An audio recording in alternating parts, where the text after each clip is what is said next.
And right now, local leaders are preparing everyone for the wintry blast. Virginia Governor Glenn Youngkin issuing a state of an emergency this morning ahead of the snow forecasted to hit the Commonwealth. Yeah, DC News Now's Randy Bass joining us from Northern Virginia, tracking the preps there. Randy, how's it going?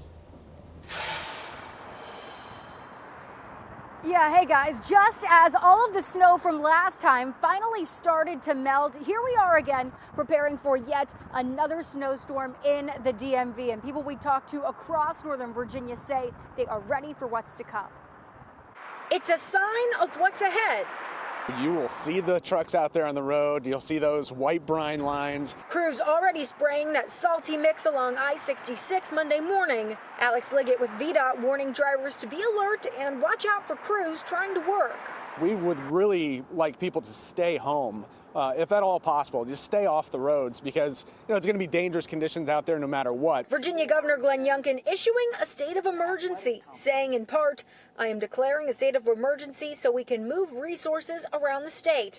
I urge all Virginians to monitor your local forecast and to prepare for possible impacts to roadways and infrastructure beginning overnight Monday throughout Tuesday."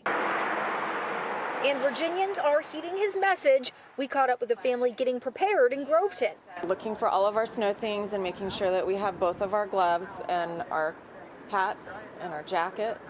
And when it comes to driving in these conditions and getting side streets cleared again after the last snowstorm. Our neighborhood was good, but there were some other neighborhoods that weren't as good, so it disrupted, services and getting to school and that sort of a thing. Now, VDOT told us to expect to see those crews start to stage along major roadways here in Northern Virginia early tomorrow morning as that snow starts to fall into the afternoon. They tell us there will be about 2,000 trucks out and about at the ready. In Arlington, I'm Randy Bass, DC News Now.